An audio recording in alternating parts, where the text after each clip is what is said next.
नमस्कार। आप सभी का आज के सत्संग में स्वागत है। ये सत्संग एक अच्छा अवसर है हम सभी साधकों का आपस में जुड़ने के लिए और कोई आध्यात्मिक विषय हो या किसी भी विषय पे कोई भी चर्चा करना चाहता है तो उस पे हम बात करते हैं यहाँ पे। और यदि कोई प्रश्न है तो उनको भी हम यहाँ लेते हैं। तो आप कुछ यहाँ पेश भी कर सकते हैं या अपना कोई अगर किसी को कुछ कहना है तो अपना माइक अनम्यूट करके आप कह सकते हैं। तो हमेशा की तरह कुछ प्रश्न आए हुए हैं, वो मैं यहाँ पेस्ट करता हूँ। और इस बीच भी किसी का और प्रश्न है तो अवश्य पूछें, या कोई अपना विचार रखना चाहता है कि सहमति, असहमति दोनों में ही, तो उसको यहाँ पे व्यक्त कर सकते हैं। तो आज हम बात करेंगे प्रारब्ध के ऊपर, क्योंकि उस पे उसी से संबंधित कई सारे प्रश्न आए हुए हैं। तो प्रारब्ध क्या होता है इसको हम पहले समझते हैं, जो परंपरागत तरीका है उसका, उसके माध्यम से। फिर हम देखेंगे कि इसको ज्ञान मार्ग में किस दृष्टि से देख सकते हैं। तो प्रारब्ध एक तरीके का कर्म फल है, परंतु उसको समझने से पहले हम देखते हैं कि कर्म क्या होते हैं और कितनी तरह के होते हैं। तो कर्म जो अधिकतर समझा गया है वो तीन तरह के कर्म होते हैं। एक होता है संचित कर्म, एक होता है प्रारब्ध, और एक होता है आगामी कर्म। परंतु ये जब हम प्रारब्ध बोलते हैं तो ये कर्म फल होते हैं। जब वो एक तरीके से व्यक्त नहीं है तो हम उनको कर्म कहते हैं। संस्कार के रूप में है तो वो कर्म है। और जब वो व्यक्त हो जाते हैं, व्यक्त होने की संभावना प्रकट हो जाती है, तो हम उसको कर्म फल के रूप में वो प्रकट होते हैं। तो संचित कर्म यानी कि अगर एक जीव या एक कारण शरीर की बात करेंगे तो जितने भी कर्म, जितने भी जीवन में उसके हुए हैं, वो एक जगह इकट्ठा है, तो उनको हम संचित कर्म कहते हैं। पर वो सारे के सारे कर्मफल एक जीवन काल में आना लगभग असंभव है। तो जो एक जीवन काल में व्यक्त होता है उसको हम प्रारब्ध कहते हैं। और इस जीवन काल में जब हम कुछ नए कर्म करते हैं और उसके जो संस्कार पड़ते हैं वो फिर से इकट्ठे होने शुरू हो जाते हैं, तो कुछ कर्म जो होते हैं वो इसी समय तुरंत उसका फल आ जाता है, और कुछ कर्म का फल आने में बहुत समय लगता है। हो सकता है इसी जीवन काल में बाद में आए, या फिर अन्य जीवन काल में आ सकता है, किसी और जन्म में भी आ सकता है। तो उसको हम आगामी कर्म कहते हैं, कि जो संचित कर्म में इकट्ठे हो गए और आगे जा कर के प्रकट होंगे। तो ये तो है एक तरीके से जो परंपरागत कर्मों को बयान किया गया है। और कर्म क्या होते हैं, वो अगर हम देखें तो विचार भी एक कर्म है जो सबसे सूक्ष्म रूप में प्रकट है। फिर आपकी जो वाणी है उससे कर्म होता है, या भौतिक रूप से जो है वो कर्म होता है। तो किसी के बारे में बुरा सोचना वहाँ से ही कर्म शुरू हो जाता है।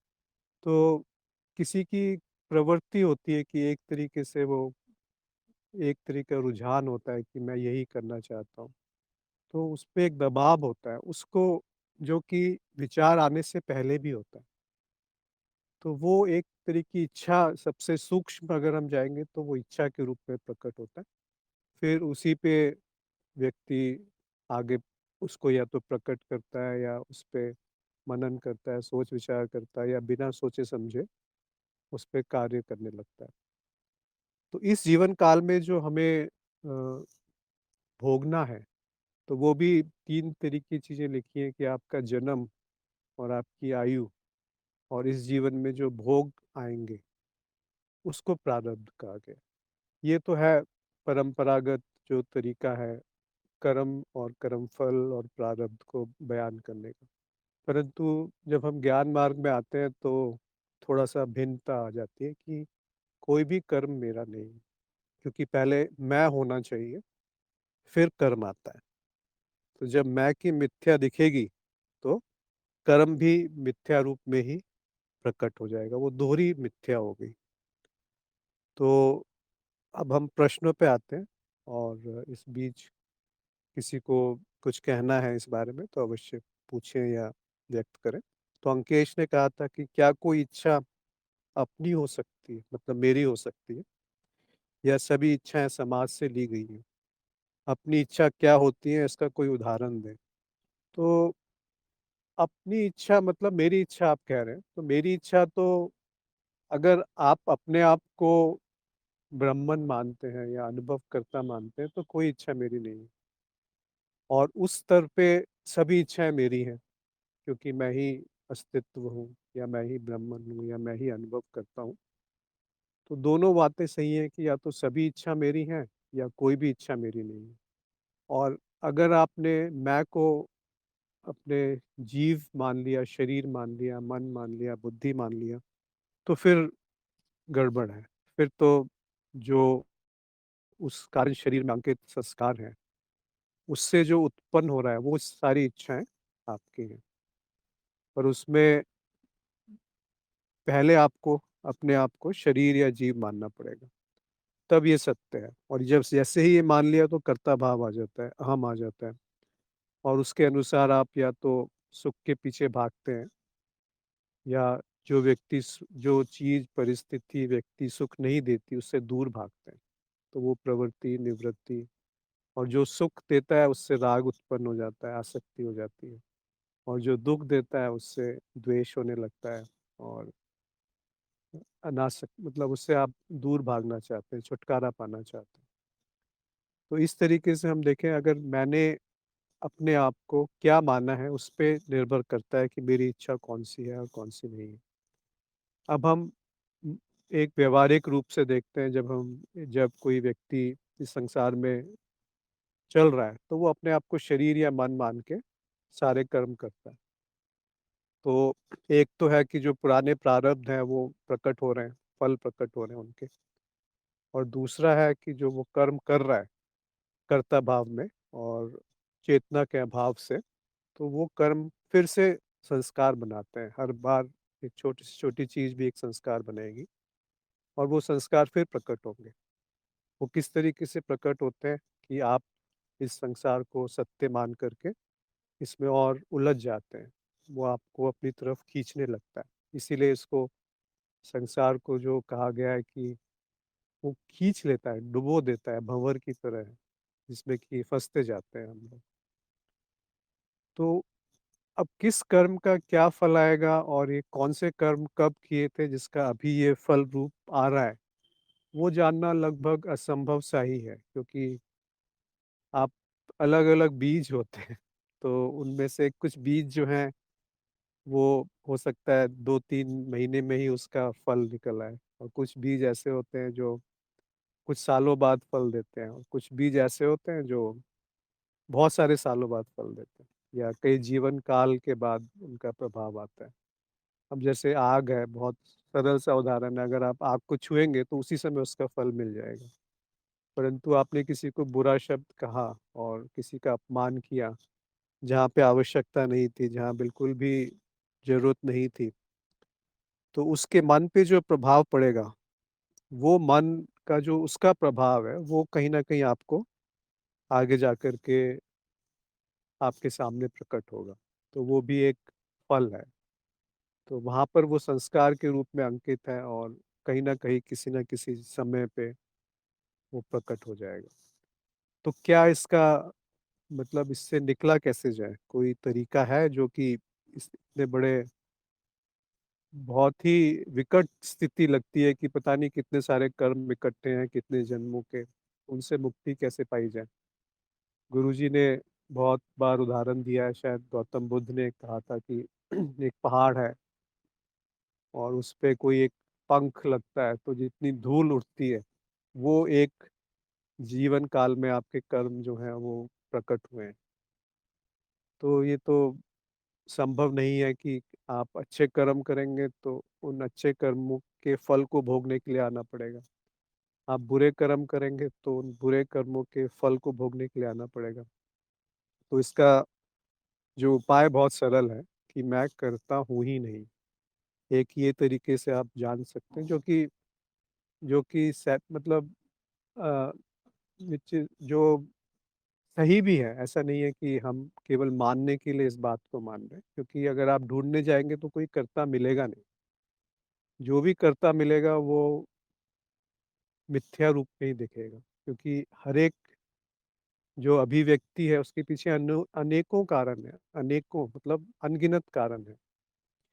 जब इतने सारे कारण हैं तो उनमें से कौन से कारण से ये कर्म हुआ ये नहीं कहा जा सकता। पीछे चलते जाइए जैसे कि आपने ये कर्म किया, किसी को अपमानित किया तो हो सकता है कि आपका जो परवरिश है वो इस तरीके से हुई कि आप वैसी ही धारणाएँ मन में आपके बस गई और उसी तरह की अभिव्यक्ति हुई।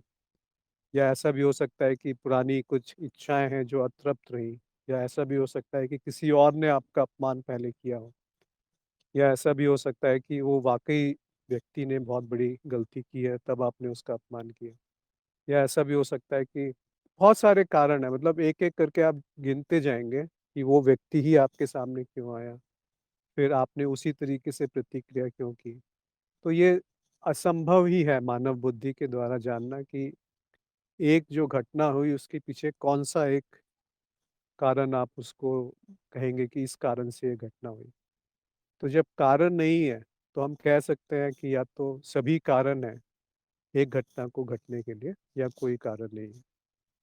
तो वैसे ही हम ढूँढेंगे तो कोई कर्ता मिलेगा नहीं, क्योंकि कर्ता मिलने से पहले एक अहम भाव आना ज़रूरी है कि मैं हूँ। जब मैं हूँगा, तभी तो कर्ता आएगा, तभी तो कर्ता भाव आएगा।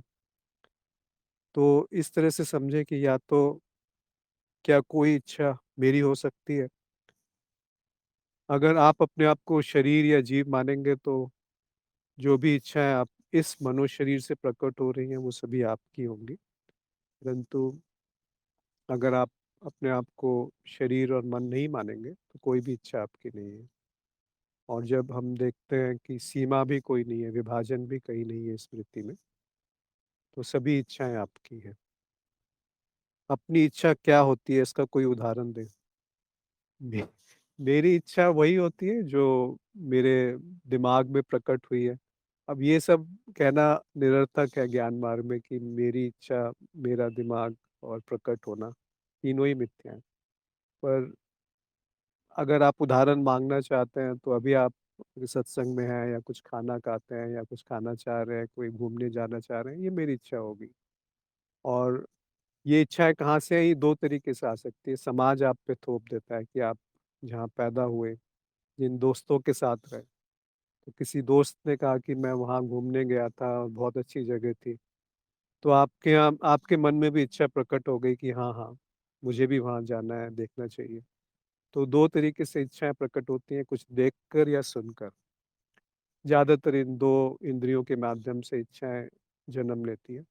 तो आप देखिए कि सुनना और देखना ये तो निरंतर चलता रहता है। आपने टीवी ऑन किया, वहाँ पे कुछ दिख गया, तो आपकी इच्छा प्रकट हो गई, ये तो बहुत मज़े कर रहे हैं, बहुत आनंद में हैं। फ़ेसबुक खोल लिया आपने, वहाँ पे लोग अपनी जो वैकेशंस हैं, उनकी फ़ोटोज़ भेजते रहते हैं, तो आपके मन में इच्छा प्रकट हो गई। ये सब एक तरीके से समाज, दोस्त, माता-पिता, आपके जहाँ कार्यक्षेत्र है, जो टीवी है, न्यूज़पेपर है, अनगिनत माध्यम है, जहाँ से वो इच्छाएँ एक के बाद एक तरीके से जैसे बम गिरते हैं, वैसे गिरती रहती हैं। अब उसमें से कौन-सी इच्छा को आप पकड़ेंगे और कौन-सी इच्छा को अपनी कहेंगे और कौन-सी इच्छा को कहेंगे कि मेरी इच्छा नहीं है? उसके लिए चेतना होना बहुत आवश्यक है कि जैसे चेतना आती है, जागृत होती है या आप आत्म-मंथन करते हैं कि मैं यहाँ क्यों पैदा हुआ हूँ? किस चीज़ में मुझे आनंद मिलता है और किस चीज़ में मुझे सुख मिलता है? तो जब आत्मज्ञान हो जाता है तो आनंद प्रकट हो जाता है और जब ब्रह्म ज्ञान होता है तो आनंद में भी रुचि नहीं रहती। फिर फिर कुछ नहीं रहता, क्योंकि आनंद जो है उसकी कोई स्मृति नहीं बनती, उसकी कोई संस्कार नहीं बनते, वो मेरा स्वरूप है। तो जो मेरा स्वरूप है, वहाँ पर कोई संस्कार नहीं है। तो वो अगर आत्मज्ञान हो गया कि जो भी कुछ मिथ्या है, जो भी कुछ बदल रहा है, वो मैं नहीं हूँ, तो आप एक तरीके से सुख और दुःख, सुख के पीछे भागना कम हो जाएगा और दुःख से दूर भागने की प्रवृत्ति भी नहीं रहेगी या कम हो जाएगी। तो एक शांति आती है और वो जो शांति है, वही मेरा स्वरूप है। और उसी शांति में अगर हम मतलब स्थित रहते हैं ज़्यादा देर तक, तो वही आनंद की स्थिति है। फिर आप देखेंगे कि घटनाएँ, व्यक्ति, परिस्थिति, इच्छाएँ, भावनाएँ, दुःख, दर्द, पीड़ा, अच्छी घटना, बुरी घटना, अपमान, प्रशंसा, मेरी इच्छा पूरा होना, मेरी इच्छा नहीं पूरा होना, ईर्ष्या, ये सब चीज़ें जो हैं एक तरीके से खेल लगती हैं कि जब मनो-शरीर जब तक है तब तक ये सब उत्पन्न होता रहेगा और विलय होता रहेगा।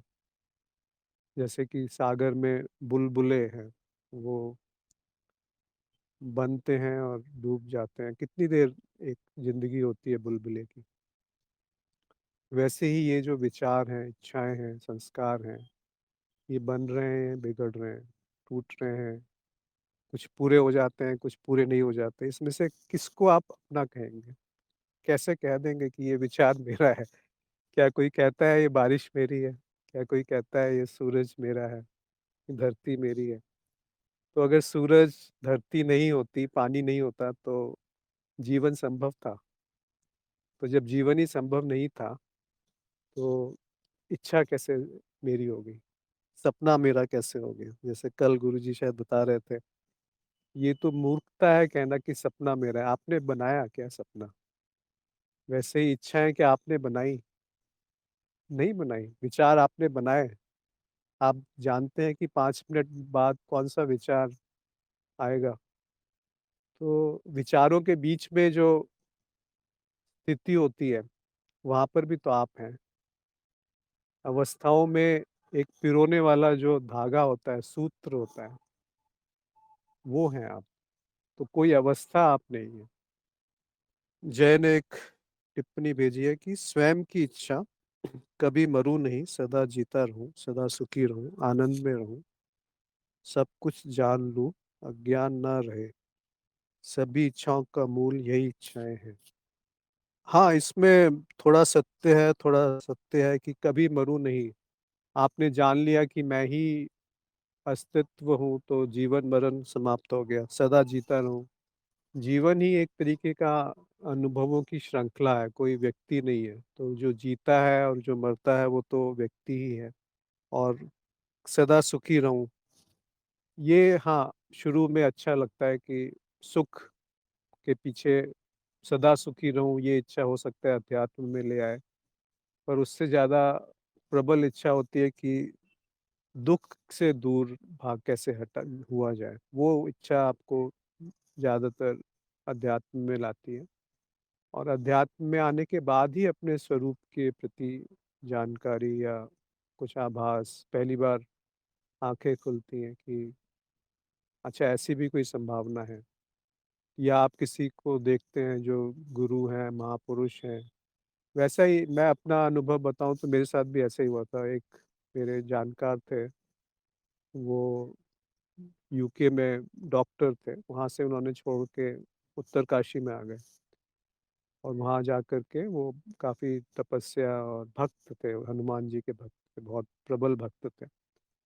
तो मेरा भी प्रश्न ये था उनसे मिलने से पहले कि ये क्या है या कौन है ऐसा जो सदा सुखी रह सकता है, आनंद में रहता है या दुःख क्यों है, भगवान क्या है? ये सब प्रश्न थे, बहुत पहले से उठते रहते थे। तो मुझे ये प्रश्न बहुत प्रबल था कि ऐसा संभव है क्या कोई हमेशा आनंद में रहे, जिसके जीवन में दुःख ना हो, कोई मिले ऐसा? तो जब उनसे पहली बार मुलाकात हुई तो समझ में आ गया, आँखें खुल गई कि हाँ, संभव है। ऐसा नहीं है कि ये सैद्धांतिक है, किताबों में पढ़ा है इसीलिए। तो उनको देख के ही आप आनंद में आ जाते हैं। वो है संगति का असर आता है, जिसको सत्संग में भी यही होता है। क्यों आप गुरु के सत्संग से चिपक जाते हैं, जैसे गुड़ में मक्खियाँ आ जाती हैं या मधुमक्खी जो है वो भंवरे जो हैं फूल में, फूल की जो सुगंध है उसमें आकर्षित हो जाते हैं। क्योंकि और कोई संभावना नहीं है और कोई विकल्प नहीं है। जहाँ आनंद मिल रहा है, जहाँ आनंद दिख रहा है, एक बार आपने उसे चख लिया तो उसे भूल नहीं पाएँगे। हालाँकि आनंद की कोई स्मृति नहीं बनती, पर वो जो अवस्था है उसको बयान भी नहीं किया जा सकता। क्योंकि वो आपका अपना स्वरूप है। हम घटनाओं से, व्यक्तियों से, परिस्थितियों से आनंद को जोड़ देते हैं। तो वो आनंद नहीं है, वो सुख है। और जो सुख है, वो दुःख में भी परिवर्तित हो जाएगा। फिर जय ने आगे लिखा था कि सदा सुखी रहूं, आनंद में रहूं, सभी इच्छाओं का मूल यही इच्छा है। हाँ, घूम फिर के ऐसा ही माना जा सकता है। तो अंकेश के आगे बढ़ते हैं दूसरे प्रश्न पे कि समाज ने बनाए विभिन्न कर्तव्यों की धारणाओं तथा प्रारब्ध स्वधर्म, इनमें सामंजस्य कैसे लाएं। तो यहाँ पे कोई है जो बताना चाहेगा सत्संग में जो जुड़े हैं कि स्वधर्म और प्रारब्ध में कोई भेद है या दोनों एक ही चीज है। एक ही तरीके से हम इनका प्रयोग करते हैं कि स्वधर्म और प्रारब्ध में भी कुछ भेद हो सकता है। धर्म का अर्थ है जो धारण करने योग्य है, और प्रारब्ध का अर्थ है जो कर्म के फल इस जीवन में प्रकट हुए।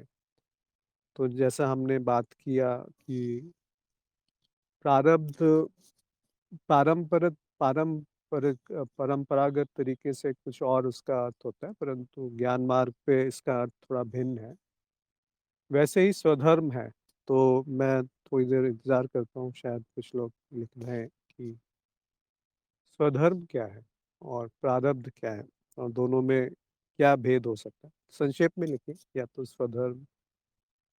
तो इन्होंने कहा कि इनमें सामंजस्य कैसे लाएं, कि जो विभिन्न कर्तव्य हैं, समाज ने बनाए विभिन्न कर्तव्यों की धारणाएं। अच्छा, कहने का अर्थ ये है कि क्या चीज समाज से आ रही है और क्या प्रारब्ध या स्वधर्म है। इन दोनों को सामंजस्य लाने के लिए पहले समझना पड़ेगा, जो हमने थोड़ी देर पहले बात करी कि क्या समाज से आ रहा है और क्या प्रारब्ध है या स्वधर्म है। और फिर सामंजस्य लाया जा सकता है। मतलब जब आप भेद करना सीख जाएं, और भेद कैसे करेंगे जब तक कि चेतना नहीं होगी। चेतना कैसे आएगी? आत्मज्ञान से आएगी। आत्मज्ञान कैसे होगा? थोड़ा श्रवण, थोड़ा मनन, थोड़ा निधिध्यासन करने से। तो जय ने लिखा है कि प्राप्त परिस्थितियों का असंगत भाव से निर्वहन करना ही स्वधर्म है। बहुत अच्छी परिभाषा है जय की। कुणाल ने लिखा है अपनी अवस्था में स्थिर रहना ही स्वधर्म है। बहुत सुंदर, बहुत अच्छा। तो वैसे हम चलिए और थोड़ी देर इंतजार करते हैं, हो सकता है कुछ और उत्तर आ रहे हैं। क्योंकि ये समझना मुझे लगता है बहुत जरूरी है कि प्रारब्ध, स्वधर्म, कर्म, कर्मफल, इनका जो हमारी धारणाएं हैं इनके प्रति, और जो वास्तविकता है जो कि सत्य है, उसमें कहीं कुछ भेद तो नहीं है। कहीं कुछ ऐसा तो नहीं कि हम कहने के लिए बोल देते हैं कि हाँ मैं अनुभव करता हूँ, मैं आत्मा हूँ, मैं ब्रह्मन हूँ, परंतु मानते नहीं है उसको। मतलब उसको उस पर विश्वास नहीं होता, उस पर श्रद्धा नहीं होती, निष्ठा नहीं होती। ऋषि ने लिखा है स्वधर्म यानी कि स्वयं का कर्म स्वच्छता से करना स्वधर्म है। हाँ, मतलब शुद्धता उस पर निष्ठ। अंजलि ने लिखा है स्वधर्म पुरुषार्थ है, जैसे हिंसा ना करना जो जीवन के लिए उपयोगी है। तो स्वधर्म पुरुषार्थ है, ये भी कह सकते हैं। पुरुषार्थ जो आप जानते ही होंगे, चार तरह के होते हैं। हमने काफी विस्तार में इस पे बात भी करी है कि धर्म, अर्थ, काम और मोक्ष। तो इसमें से धर्म जो शब्द है उसको हम एक स्वधर्म के नाम से बोल रहे हैं। तो पुरुषार्थ में तो चारों चीजें आ गई, जो कि धर्म भी है, अर्थ भी है, कामनाएं भी हैं और मोक्ष भी है। तो मतलब जीवन का लक्ष्य क्या है, वो पुरुषार्थ उसको भी कहते हैं। कुछ लोग धर्म को अपना लक्ष्य बना लेंगे, कुछ कामना पूर्ति के लिए बना अपना लक्ष्य होगा, कुछ अर्थ अर्जन के लिए होगा, और कुछ लोगों का मोक्ष प्राप्त करने का। तो स्वधर्म पुरुषार्थ है, जैसे हिंसा नहीं करना। हाँ, और जो जीवन के लिए उपयोगी है वैसा। तो मेरे अनुसार भी ज़्यादा भेद नहीं है दोनों में, स्वधर्म में और प्रारब्ध में।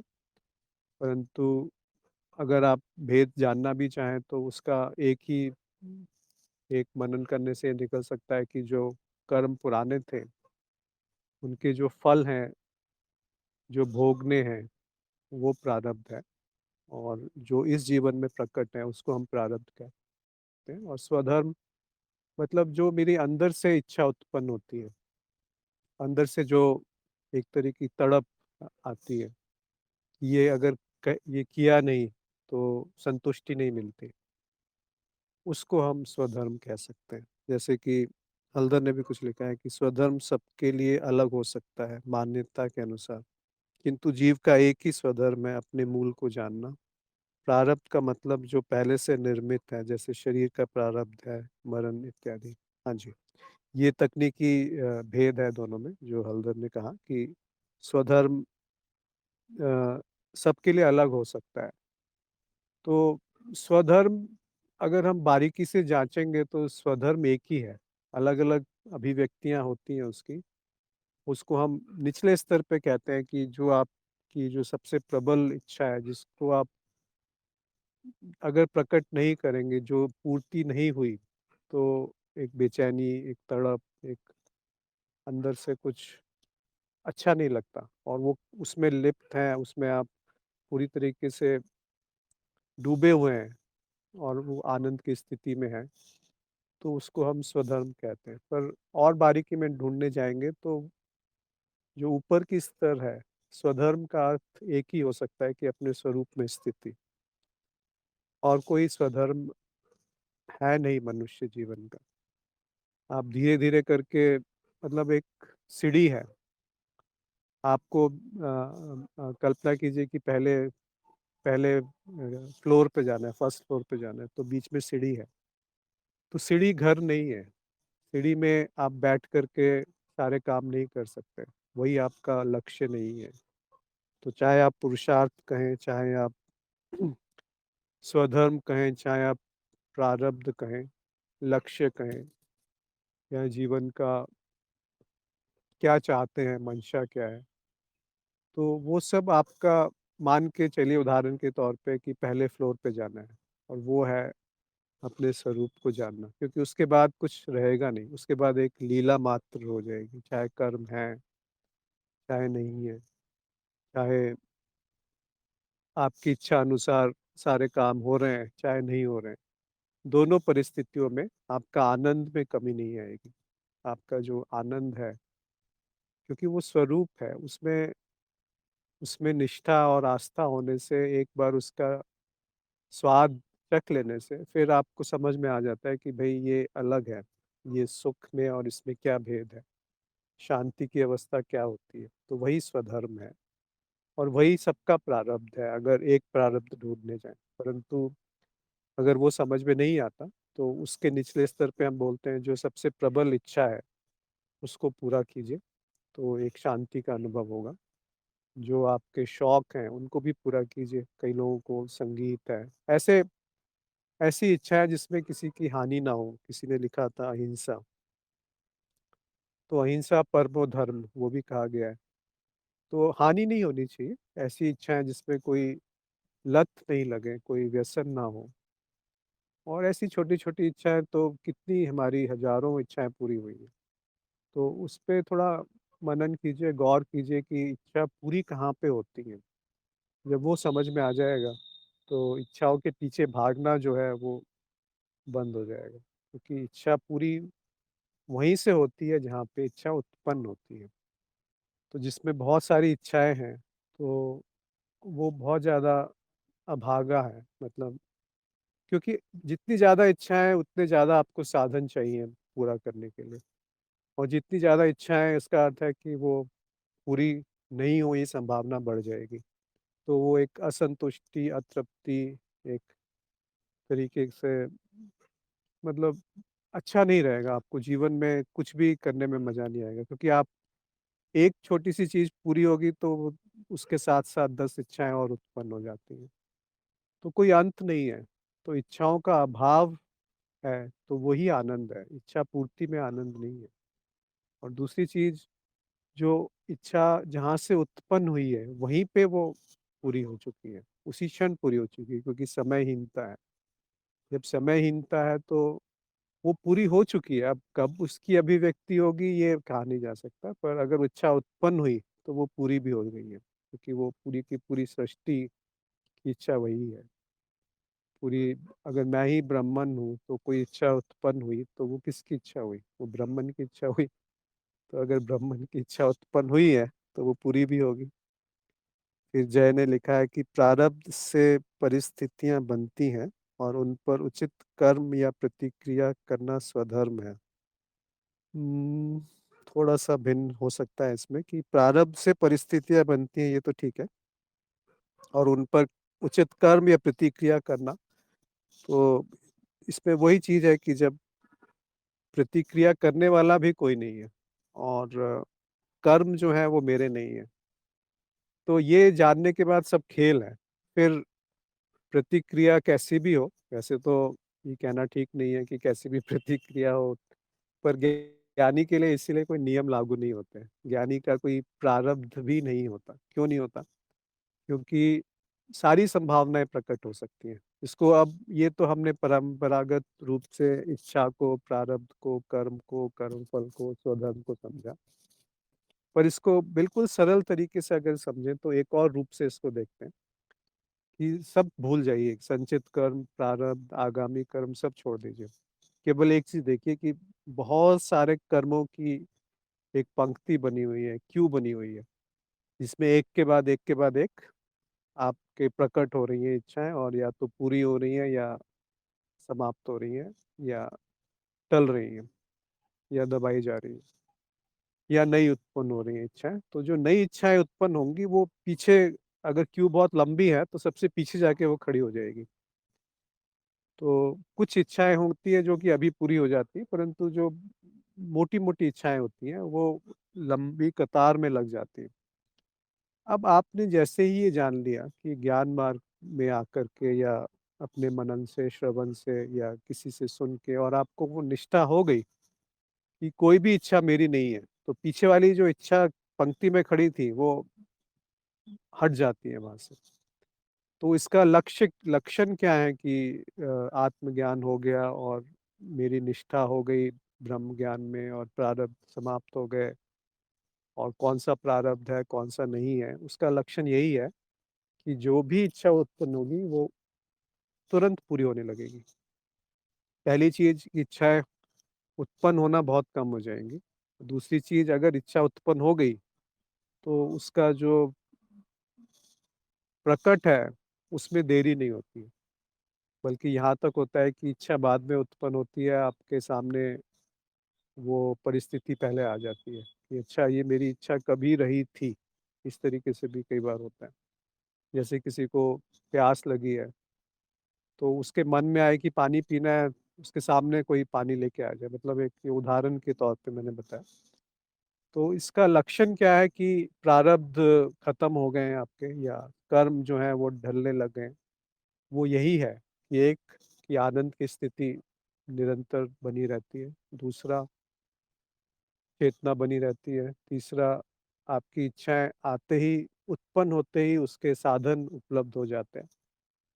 चौथा, आपका नियंत्रण आ जाता है जीवन में कि ये जो इच्छा है, इस पे, इसको पूरा करना चाहिए कि नहीं करना चाहिए।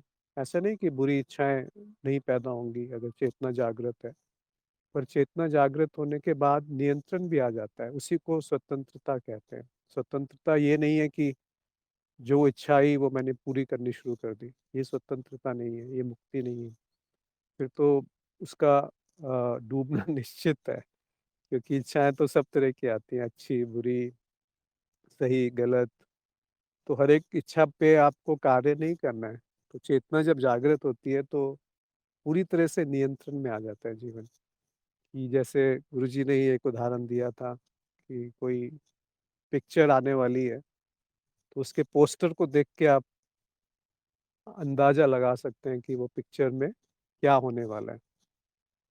हॉरर मूवी है, लव स्टोरी है, थ्रिलर है, या कुछ भी हो, तो आप निर्णय ले सकते हैं कि मेरे को इसमें अपना समय व्यतीत करने लायक है भी कि नहीं। तो मुझे लगता है हम आगे बढ़ते हैं।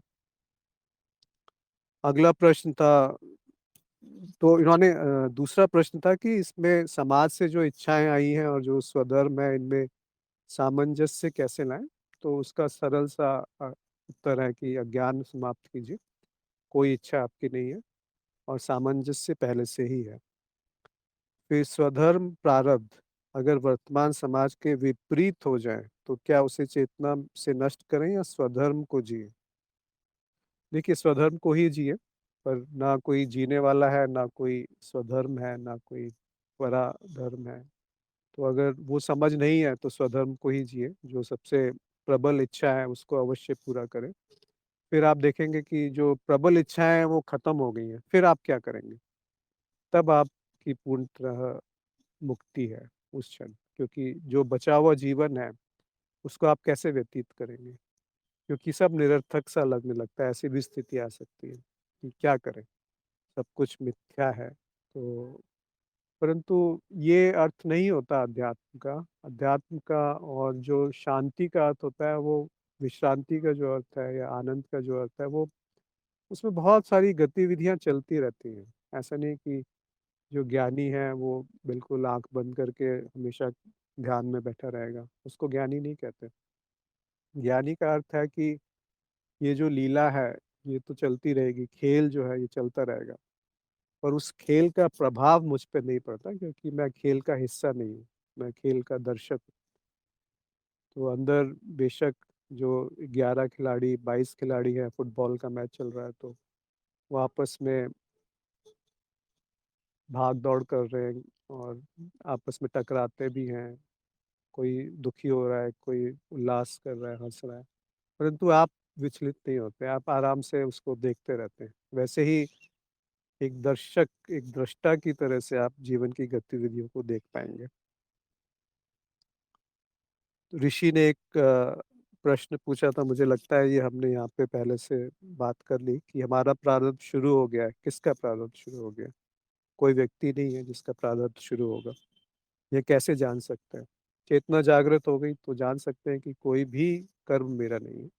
क्या हम जब हम ऐसी स्थिति में आ जाएँ कि जब हमारे वो कार्य शुरू होने लगें जिसमें हमें डूबे रहना चाहते हैं हम, कौन डूबना चाहता है?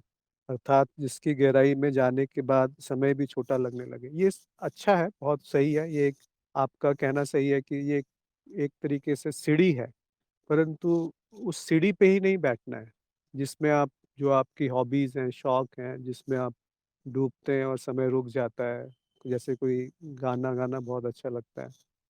तो ऐसा तो है नहीं कि वो हमेशा ही गाना गाते रहे और गाना गाते-गाते उसकी मुक्ति हो गई, वो संभव नहीं है। तो अज्ञान का नाश ही मुक्ति या स्वतंत्रता का साधन है। तो जो हमारे शौक हैं, जो हमारे इच्छाएँ हैं, जिसमें हमें आनंद मिलता है, किसी को हानि भी नहीं होती, वो सब करते रहें, परंतु ये सब अगर मूल ज्ञान हो गया है, उसके बाद ये सब करेंगे तो एक अलग आनंद की स्थिति में आप कायम रह सकते हैं। क्या ये प्रारब्ध शुरू होने की अवस्था मानी जा सकती है? प्रारब्ध तो उसी दिन शुरू हो गया जिस दिन इस मनुष्य शरीर जन्म हुआ, उसी समय से प्रारब्ध शुरू हो गया, भोग शुरू हो गए और उनका अंत भी हो जाएगा। तो हमें देखना है कि जो पंक्ति है, जो कतार लगी हुई है इच्छाओं की, वो बहुत ज़्यादा है कि वो छोटी होती जा रही है, बढ़ रही है कि छोटी होती जा रही है। अगर वो छोटी हो रही है तो बहुत अच्छी बात है, इसका अर्थ है कि आप एक तरीके से, अगर हम जीवन और मरण को मुक्ति माने, तो उसकी तरफ बढ़ रहे हैं। फिर आपके पास स्वतंत्रता है कि कब पैदा होना है और पैदा होना भी है कि नहीं पैदा होना है, किस युग में पैदा होना है, किस लोक में पैदा होना है, ये स्वतंत्रता है। वो स्वतंत्रता तब आती है जब आप चेतना जागृत हो जाती है और आत्मज्ञान की स्थिति आ जाती है। हल्दर ने भी कुछ लिखा है कि जैसे हमें मरुस्थल में जल दिखा, तो इच्छा होगी चलो पी लेते हैं। परंतु जब पता चल जाए कि ये मरुस्थल का भ्रम है, यहाँ पानी नहीं, तो जल की इच्छा खुद समाप्त हो जाती है। बहुत सुंदर उदाहरण है हल्दर ने जो दिया। जब आपको पता चल जाए कि इच्छा जो पूर्ति हो रही है, वो कहीं और है, वो व्यक्तियों में, वस्तुओं में या परिस्थितियों में इच्छा पूर्ति नहीं होती। लगता है ऐसा कि क्योंकि ये भ्रम है तीनों। तो जो आनंद है, वो प्रकट होता है और आनंद कब प्रकट होता है? जब इच्छा का अभाव होता है। जैसे हम मान के चलें कि कोई छोटी-सी इच्छा लें, गुलाब जामुन या खाया, तो हमें लगेगा गुलाब जामुन से हमें रस मिला है। परंतु वही आप एक के बाद एक के बाद एक 10 गुलाब जामुन खा जाएँ, तो 10वें गुलाब जामुन से आपको पीड़ा होनी शुरू हो जाएगी। बहुत सा बहुत साधारण और काफ़ी प्रयोग में लाया जाने वाला उदाहरण है। तो ये नहीं कह सकते कि गुलाब जामुन में ही आनंद था। गुलाब जामुन में सुख था, पर वो सुख धीरे-धीरे पीड़ा में बदल गया। तो गतिविधि वही थी, आप भी वही थे और जिह्वा भी वही थी, गुलाब जामुन भी वही था। अब वो जिह्वा में रखते ही उसमें पीड़ा हो रही है, आपका पेट खराब हो रहा है। तो इसका अर्थ ये है कि पहला जब गुलाब जामुन आपने खाया था, तो जो उसकी प्रबल इच्छा थी, उस क्षण के लिए, थोड़ी देर के लिए आपका अहम, आपकी जो परिच्छिन्नता है, जो आप अपने आप को भिन्न मानते थे, थोड़ी देर के लिए समय एक तरीके से रुक सा गया था, कोई इच्छा नहीं थी उस क्षण। तो वो जो इच्छा का अभाव था, वो आनंद के रूप में प्रकट हुआ। तो मैं अगर आनंद स्वरूप हूँ, तो मैं क्या करके आनंद आनंद में आऊँगा? कौन-सी इच्छा पूरी करके मुझे आनंद मिलेगा? किस व्यक्ति से मुझे आनंद मिलेगा? किस परिस्थिति में मुझे आनंद मिलेगा? कौन से कर्म से छूटने से मुझे आनंद मिलेगा? तो इस पे मनन कीजिए तो कहीं नहीं मिलेगा क्योंकि आप अगर आप आनंद स्वरूप में अपनी निष्ठा में हैं, तो आप कुछ भी कीजिए उसमें आनंद। चाहे वो मतलब कह सकते हैं अगर आप चेतना में हैं तो हर हर कृत्य में आनंद है, हर हर अभिव्यक्ति में आनंद है, हर परिस्थिति में आनंद है, हर व्यक्ति से हर संवाद में आनंद है। वो छूट नहीं सकता, वो दूर नहीं हो सकता। फिर ऋषि ने एक और टिप्पणी लिखी थी कि साथ ही जब हमारे मार्ग में हमें कोई सुख और दुःख की प्रतीति नहीं हो रही है। हाँ, इसको 2 तरीके से देख सकते हैं। अगर सुख और दुःख की प्रतीति आपको एक लीला के मात्र दिख रही है और आप आनंद में स्थित हैं, तो ये अच्छी स्थिति है। परंतु इसका अर्थ ये नहीं होता कि हम एक जो ज्ञानी है पत्थर की तरह हो गया और सुख-दुःख होना बंद हो जाएँगे। यही होगा कि सुख हो या दुःख हो, मेरी मन की स्थिति विचलित नहीं होती। तो वो हमारी अच्छी स्थिति है, मुक्ति की अवस्था है या क्योंकि मैं हमेशा मुक्त हूँ, मैं हमेशा आनंद में हूँ, मैं हमेशा शांति में हूँ, मैं ही अस्तित्व हूँ, मैं ही ब्रह्मन हूँ। सत्य और असत से परे जो स्थिति है, वो मैं हूँ। अंजलि का एक प्रश्न था कि यदि यह प्रारब्ध है, तो इसका अंत कैसे होगा? प्रारब्ध का अंत अगर आप सब कहना चाहते हैं कि ये जो मनुष्य है और इसका जो जीवन और मरण का जो चक्र चल रहा है, उससे मुक्ति पाई जा सकती है और आप किसी और लोक में जन्म ले सकते हैं। पर वो भी तो एक तरीके से प्रारब्ध की अभिव्यक्ति ही है। तो प्रारब्ध का अंत तो इसी समय हो सकता है। कैसे? कि मैंने जान लिया कि कोई भी कर्म मेरा नहीं है, फिर चाहे वो संचित कर्म हो या प्रारब्ध हो या आगामी कर्म है। वो बंद नहीं होंगे, वो चलते तो रहेंगे। कोई ना कोई तो आएगा और अगर आप ये समझ में नहीं आता कि मैं इन सब से परे हूँ, मुझे ये छू नहीं सकते, तो कुछ ना कुछ प्रारब्ध चलता रहेगा। पर जैसे ही ये ज्ञान हो गया कि मैं इन सब से परे हूँ, ये सब भिन्न है मुझसे, तो वही आत्मज्ञान होता है, तो प्रारब्ध समाप्त हो गए। पर फिर भी क्योंकि जीवन बचा है, मनुष्य जितना भी मनुष्य जीवन बाकी है, उसको हम प्रारब्ध के रूप में ही कहते हैं कि इस समय जो बचे हुए जीवन में जो स्वधर्म है या जो प्रारब्ध है, अगर बचा है तो उसको पूरा कीजिए। नहीं तो जो प्रिय है, जिसमें आनंद आता है, जिसमें आपको अंदर से लगता है कि हाँ, ये करना चाहिए, वो करके अपना समय व्यतीत कर सकते हैं। क्या ये जीवन पर्यंत चलता रहेगा? हाँ, इस जीवन में तो कुछ ना कुछ लगा ही रहेगा, चलता ही रहेगा, पर आप अभी भी मुक्त हैं। उदाहरण के लिए एक संगीतकार जीवन भर के लिए संगीतकार रहता है। हाँ, पर वो संगीत छोड़ भी सकता है ना? ऐसा तो नहीं है कि एक संगीतकार को संगीत का निर्माण या करना ही है। तो अगर स्वतंत्रता है, तो वो संगीत छोड़ के कुछ और कर सकता है। या फिर धीरे-धीरे जो विरक्ति है वह स्थायी हो जाती है, हो जाएगी, तब प्रारब्ध का अंत हो जाता है। प्रारब्ध का अंत तो अभी है, परंतु प्रारब्ध को अगर हम इस जीवन काल से नापें, जो परंपरागत तरीका है कि भई इस जीवन में आपने जब पैदा हो गए हैं, तो जन्म और मृत्यु पूर्व निर्धारित है, भोग पूर्व निर्धारित है, उसको हम प्रारब्ध मानते हैं, तो वो तो इस शरीर के अंत से इस जीवन प्रारब्ध का अंत हो जाएगा। वो तब होगा अगर आप मान लें कि ज्ञान हो गया, आत्मज्ञान हो गया कि मैं कोई कर्म नहीं हूँ, तो इस शरीर के अंत होने पर एक तरीके से प्रारब्ध का अंत हो गया। परंतु अगर आपको ज्ञान हो गया है तो अभी भी प्रारब्ध का अंत हो गया, क्योंकि कुछ है नहीं। ये शरीर का जब मृत्यु होनी है हो जाएगी, परंतु मैं शरीर नहीं हूँ, ये भी ज्ञात हो जाएगा साथ-साथ। फिर कुणाल के 2-3 प्रश्न थे कि बुद्धि से स्व को जाना नहीं जा सकता, लेकिन नित्य-अनित्य के भेद किए बिना स्व में स्थित रहा जा सकता है। देखिए, आप हमेशा ही स्व में स्थित हैं। स्व में स्थिति का अर्थ है कि जो स्व है, वो उसकी अभिव्यक्ति स्व में स्थिति है। पर जब जीव है, वो अपने आप को स्व से भिन्न समझता है, तो वो स्व में स्थित होना चाहता है। तो यहाँ पे पहले ही अज्ञान है, तो उस अज्ञान को दूर करने के लिए नित्य और अनित्य विवेक जो है, और इस तरीके की सत्य-असत्य विवेक, और जो भी हम विवेक का उपयोग में लाते हैं, उस वो शुरुआत है, वो एक तरीके से प्रारंभ है। अंत में आप देखेंगे कि आप पहले से ही अपने स्वरूप में स्थित थे। अगर एक भी क्षण के लिए आप अपने स्वरूप से हट गए, तो वो आपका स्वरूप नहीं कहा जा सकता। इसीलिए हमेशा आप स्थित हैं। पर अगर ये भ्रम हो गया कि मैं स्थित नहीं हूँ, तो ये जो विवेक है, ये जो सत्संग है, ये जो गुरु हैं, ये जो ज्ञान है, ये जो तर्क है, ये जो अनुभव है, उनके द्वारा हम हम अज्ञान का नाश करते हैं, और अज्ञान या भ्रम क्या है कि मैं स्वरूप से अलग हूँ। फिर उन्होंने कहा है कुणाल ने कि मैं स्वप्रकाशित हूँ, यह कौन कहता है? यह कैसे और किसको पता चलता है? स्वप्रकाशित शब्द का अर्थ भी स्वप्रकाशित है, मतलब कि अपने आप ही उसका अर्थ साफ है कि जैसे सूरज है, सूरज को मोमबत्ती नहीं देनी पड़ती कि उसमें रोशनी है। वैसे ही स्वप्रकाशित यानी कि वो सब कुछ स्वयं है, खुद ही प्रकाशित है।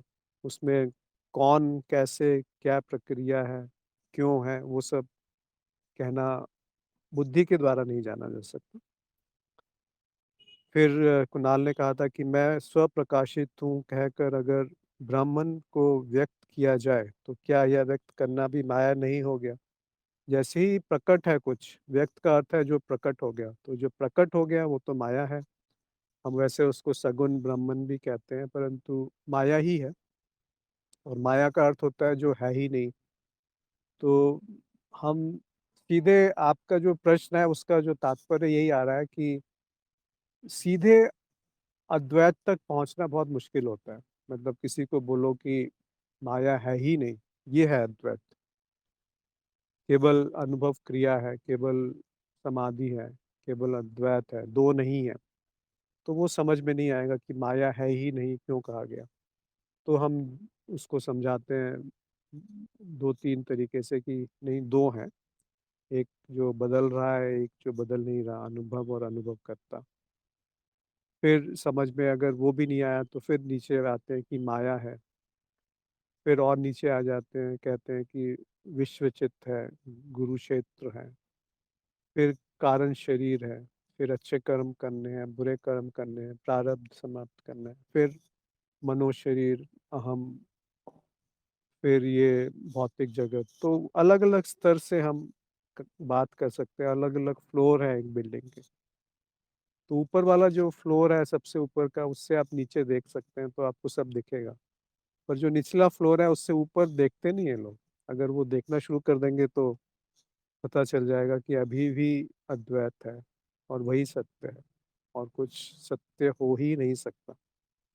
जो एक तरीके से त्रिदिवसीय कार्यक्रम में जो मूल ज्ञान दिया गया है, मेरा अभी पिछली बार जिनसे बात हो रही थी, जिनके साथ त्रिदिवसीय कार्यक्रम हुआ, उसके बाद मुझे खुद लगा और कहा भी मैंने कि इसके अलावा कुछ मिलेगा नहीं। कहीं कोई भी शास्त्र पढ़ लीजिए, कोई भी धर्म की किताब उठा लीजिए, चाहे वो बाइबल हो, कुरान हो, भागवत गीता हो या गुरु ग्रंथ साहिब हो या कुछ भी हो, सब में तत्व ज्ञान वही है, सब में मूल ज्ञान वही है कि आत्मज्ञान, माया का ज्ञान और ब्रह्म ज्ञान।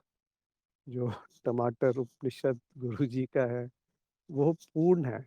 उसके ऊपर कुछ मिलेगा नहीं, कुछ नहीं मिलेगा। अगर आपको मिल गया तो अवश्य बताइएगा, परंतु शास्त्रों में भी ऐसा होता है। अगर आप पहले से जानते हैं और शास्त्र पढ़ेंगे तो उसकी पुष्टि हो जाएगी, और आप पहले जानते नहीं हैं और शास्त्र पढ़ेंगे तो और भ्रमित हो जाएंगे। इसीलिए गुरु की महिमा है, सत्संग की महिमा है कि गुरु जब तक संकेत नहीं देते तब तक अज्ञान भी प्रकाश में नहीं आता, और जब अज्ञान प्रकाश में आ गया तो और कुछ करना बाकी नहीं रहेगा। फिर कुणाल ने लिखा था कि मेरे कहने का तात्पर्य यह है कि माया जो कि ब्रह्मन का ही व्यक्त भाग है, उसके उपयोग से ही ब्रह्मन में स्थित रहा जा सकता है। नहीं, ब्रह्मन को किसी माया की आवश्यकता नहीं है अपने आप में स्थित रहने के लिए। आपने कहा उसका भाग है, ये सब भाग विभाजन जो है कल्पना मात्र है। वास्तव में केवल अद्वैत है, और वो अद्वैत को ही हम ब्रह्मन कह देते हैं। तो कहने वाला भी कोई नहीं है। मैं ब्रह्मन हूँ, ये निरर्थक शब्द है ना। क्या क्या कहा, क्या अर्थ हुआ मैं ब्रह्मन हूँ? कोई अर्थ नहीं है। ब्रह्मन है और बस वही है। तो जैसा है वैसा है और वही है, और उसी को देख करके उसमें अगर हम समर्पित हो गए, संतुष्टि हो गई, बुद्धि भी शांत हो गई, तो वही संपूर्णता है। फिर ज्योति का एक प्रश्न है कि एक शिष्य की प्रगति से क्या तात्पर्य हो सकता है यदि एक बहुत ही सांसारिक व्यक्ति इस ज्ञान मार्ग में सीधे ही आ गया हो? देखिए, बहुत सारी संभावनाएं। कई बार तो बहुत अच्छा होता है कि कोई बिल्कुल कोरा है और वो ज्ञान मार्ग में आ जाए तो उसको तुरंत और बहुत जल्दी ज्ञान हो जाता है, क्योंकि स्लेट जो है वो साफ है, कोरी है। हो सकता है वो उसका महत्व नहीं समझ पाए, परंतु वो बीज पड़ जाएगा। और कई बार ऐसा भी होता है कि बहुत सारा जो बोझ है वो लेकर के कोई ज्ञान मार्ग में आता है। तब वो एक तरीके से रुकावट भी बन जाती है, क्योंकि गुरु कुछ बोल रहे हैं, आप गुरु को सुन नहीं रहे। आप जो गुरु ने कहा है उसको जो आप पहले से जानते हैं उससे तुलना कर रहे हैं, और उतना ही पकड़ रहे हैं जो आप पहले से जानते हैं, या आप बार बार वाद वाद विवाद करके गुरु से वही निकलवाना चाहते हैं कि जो आप पहले से जानते हैं, तो उससे आप हिलना नहीं चाहते। तो इसको दोनों है, अच्छाई भी है, बुराई भी है इस प्रश्न में कि कोई सीधे ज्ञान मार्ग पे आ जाए। पर आपने कहा कि कोई बहुत ही सांसारिक व्यक्ति, तो सांसारिक व्यक्ति का ज्ञान मार्ग में कोई रुचि होती नहीं है, वो तो संसार में ही रुचि रहेगी। तो दो तीन कारण होते हैं जब कई बार कोई ऐसी घटना हो जाती है तो विरक्ति हो जाती है, और आप संसार से विरक्ति होकर के अध्यात्म में रुचि आ गई। परंतु उसमें फिर ये संभावना भी आती है कि जब धीरे धीरे दुख कम हो जाएगा तो फिर से आपकी संसार में रुचि बढ़ जाएगी। तो वास्तव में जो ज्ञान मार्ग में आता है वो या तो जिज्ञासा के कारण आता है या दुख के कारण आता है, पर अंत में ना जिज्ञासा ना दुख, केवल कृपा के कारण कोई ज्ञान को समझ पाता है। तो ये आपको विवादास्पद लग सकता है कि भाई कृपा मतलब कौन कर रहा है कृपा, किसको कृपा करनी चाहिए, कैसे कृपा हासिल करें।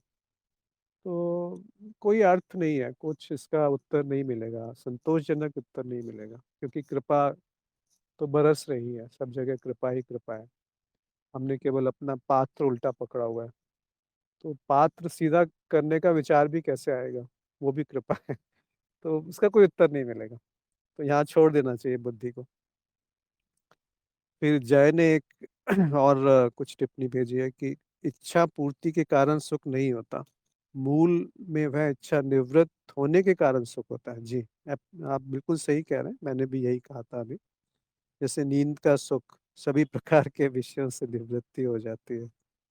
इच्छाओं की निवृत्ति, उनका त्याग ही आनंद है। बहुत सुंदर, बहुत सुंदर।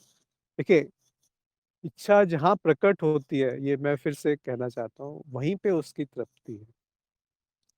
और जब इच्छा का अभाव होता है, तो वही आनंद है।